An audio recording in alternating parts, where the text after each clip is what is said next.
We are so recording right now. Okay, what's up, everybody? My name is Dylan Green. I have a project called Silver Prism.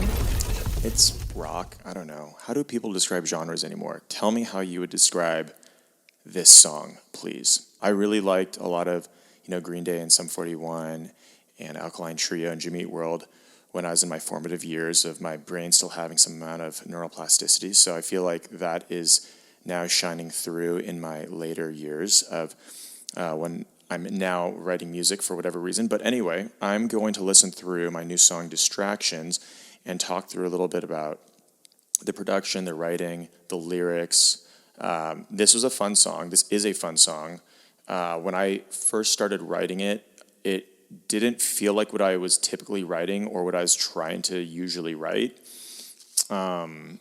I usually try to just let songs come and go the way they want to. I feel like I'm like a conduit for songs, and I think that everyone who's a creative is a conduit for something that is coming through them, But this one, I think I was like, I want to try to make it a little bit more cheery sounding.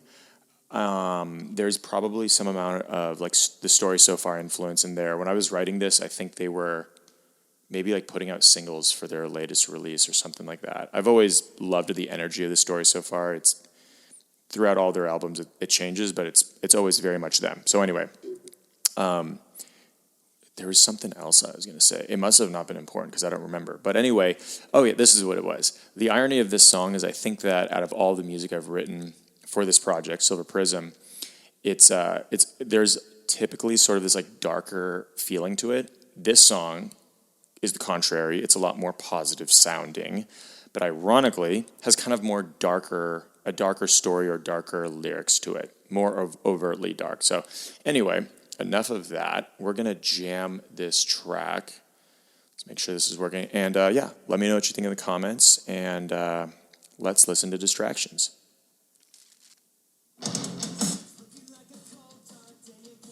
It's the second time I've done that. Too loud. Start over. It's looking like a cold, dark day again. I'll sleep off all the dark thoughts coming in. There's nothing I can say or do. How was your day? It's okay, but do you want the truth? And will I ever get past the point of feeling so sad and damn annoyed? Or is it just the way I do? Tell me it's fine if I like it, maybe get me through. Okay, I'm going to stop it there because there's a fun little thing that we did with this song when we were writing it. Recorded it, and it was produced by David Southern. Awesome dude. Hit him up if you wanted to make amazing music. He's great. So this song originally, there's kind of like this A-B for the verse. It's looking like a cold, dark day again. And then there's this riff.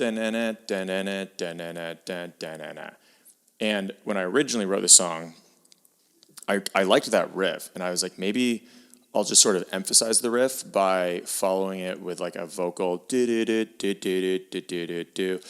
And but I never felt super strong about that. It felt like it was kind of like a fun thing that like a garage band would do. But when we were in the studio actually tracking it, it just didn't feel strong at all. And David pointed that out, and I was like, I totally agree. So then we sort of like worked on, like just in the booth, worked on these little sort of responses to the prior section vocally of the verse. And then threw like, an EQ effect on it. So it sort of has like that telephony sound. And so there's 4 of them and 2 in each verse. And I really like how they turned out. And I really like what they do vocally for the song as well. Adds some dynamics, adds a different feel.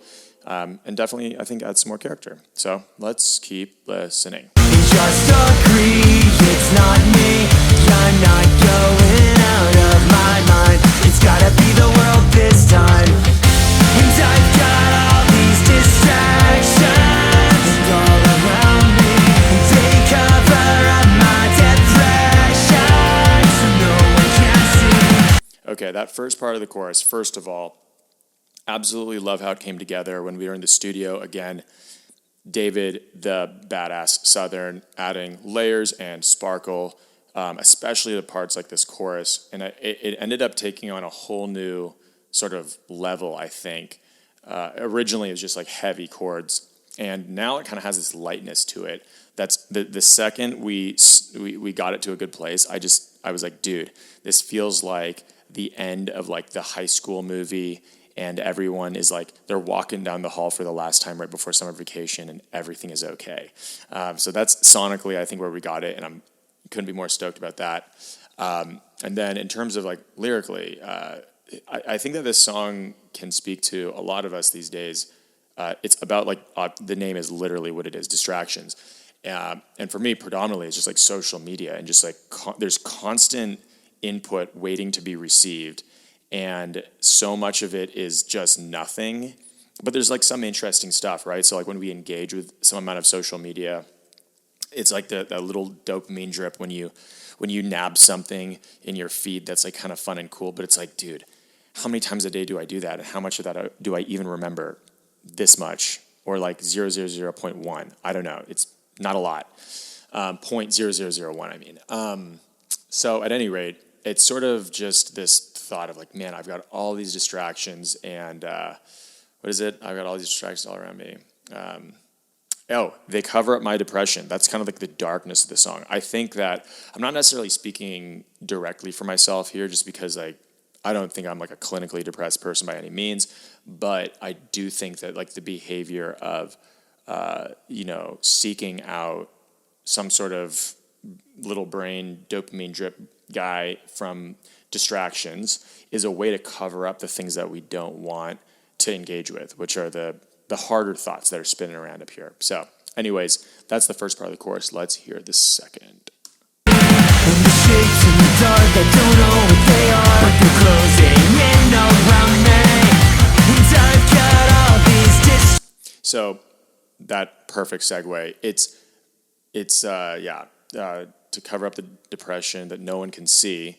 The shapes in the dark, I don't know what they are, but they're closing in around me. So that's like those shapes in the dark that I don't know what they are is a metaphor of like the things that I don't want to deal with. And it's and that's why like people or myself, who knows, everybody will jump to distractions before figuring out what those dark shapes actually are. Okay.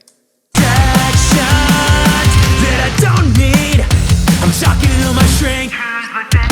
Yeah. I tell her all the That's one of our classic little call and responses that we added in. I'm talking to my shrink. She's listening. Who's listening?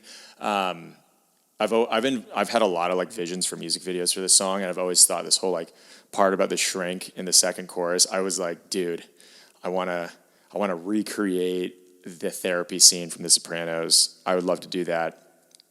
We'll see if it happens. But anyway, whatever.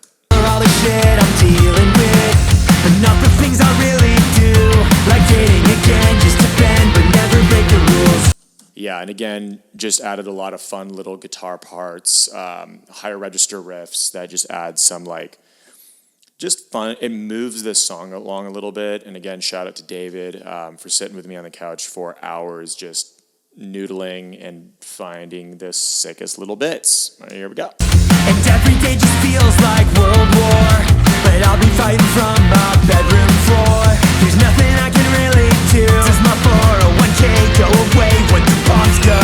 And just That might be one of my more favorite parts of the song. Okay, so, and again, this evolved when we added the call and response. So every day just feels like World War. I'll be fighting from my bedroom floor.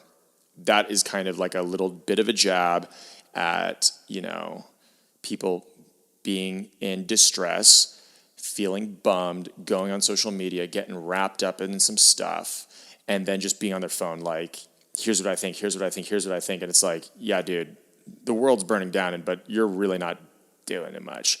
But then the next part is, okay, so it's World War III, everything's ending, but like, does my 401k go away when the bombs go boom? Like, I really enjoyed how we figured out that section, because I think it's hilarious, because I think that's really what we all are, right? Is like we act so concerned, so worried, but we're also just like, yeah, but is my money good? So anyway, and this next section, little pre-chorus, we added some sick harmonics, and I feel like the lightness of the harmonics and the driving of the drums just made this pre-chorus something that I was really proud of. Also, I love pre-choruses, and I love how in the first time you do a pre-chorus is an opportunity to obviously bridge you to the chorus, but do it in a way that might be really bring down the dynamics. And I always feel like if I do that, I like to take my second pre-chorus and like really amp it up.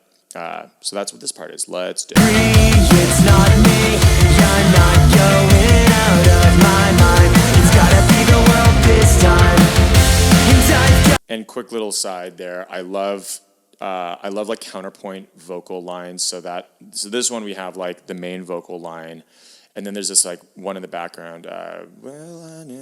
Will I see this time? And this time lines up with both of them. So you kind of have like these counterpoint things, and then they come together, and boom, right into the chorus. Magical, right? So good. Okay. This time, and I've got all these distractions all around me.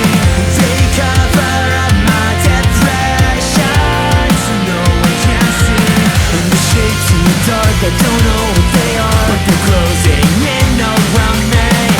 And I've got all these distractions that I just don't need. That I just don't need. Will I ever? So this bridge, I don't know why I wanted to do this kind of like breakdowny thing. I think part of what drove it was the song kind of had this fairly standard like rock vibe. A lot of what I listen to and I've written in the past is a lot more like metalcore-y stuff. So I do have like an affinity for heavier music, and I'm like, dude, you know what? Screw it. Let's just like throw kind of this like riffy breakdown thing, and it's not like super riffy, but for the quality of what this song is, it's got some little like which again kind of feels like these early 2000s nods. And yeah, David and I did change musically didn't change it at all, but did vocally add some stuff, change some stuff up, which I think was for the best. This has always been a tough section for me. I kind of ignored this part of the song for a long time, but I still felt like it needed vocals. But I'm happy with where it ended up, and we kind of put these nice little like layered sections in it. Anyway, let's keep listening. Will I ever see? You don't tell. And that was just like a fun little thing, is like this question of like, will I ever see? And then we just put like way in the background this crowd chant of no. Tell me that I'll just wake up and be fine. It's looking like a cold dark day again. I'll sleep off all the dark thoughts in my head. There's nothing I can really do. 'Cause I've got all these distractions all around me. They cover up my depression. So I love the like visual nature of this, the outro of the bridge, so to speak. We've got like that little breakdown, and then the dynamics really come down. We kind of have like this pretty part where we did a bunch of like acoustic layers and added obviously a lot of reverb on stuff. And I visualize it as if it's like, you know, if I was in a music video, it's like me like sitting or laying like in a field of like blossoms, and there's like little sparkly fairies everywhere, and it's like a very happy, feel good, the feel good like numbed out world of really embracing distraction. And then when it like builds up to that part and the vocals go through like the telephone effect, I imagine that like fracturing and coming apart and like just shit catching on fire. And it goes into the last chorus, which is happening now. And I've got all these distractions all around me. They cover up my depression, so no one can see. And the shapes in the dark, I don't know what they are, but they're closing in around me. And I've got all these distractions that I just don't need. And this felt like a very natural thing for me to do when I was writing, which was grabbing that bridge, throwing it in as an outro rather than just like riding out on the chorus. I think from the day that I wrote this song, this was always a part of it. But again, brought in some of those vocal changes that David and I had determined when we were in the studio. And I love how it turned out. I love how it ended. And I think that there's this little like vocal part at the very, like a soloed vocal part at the end that to me kind of feels like a David Southern signature. David, let me know what you think, but I feel that. And let's listen to it. That I just don't need you to tell me that I'll just wake up and be fine. I feel like that is a David Southern sound right there. Anyway, that's Distractions. I hope you all liked it. This is the second release of my project Silver Prism. It is available everywhere: YouTube, Spotify, even Apple Music, all the other ones that exist. And if they do, who's listening to Apple or Amazon or Tidal? Like on DistroKid, the distribution thing, like they're listed, and I'm like, okay, man, who's out there, you know? But anyways, let me know what you think of the song. Let me know if you have any questions that I didn't cover in my little bit of banta. And thank you for checking it out and listening. Goodbye. And I've got all these distractions.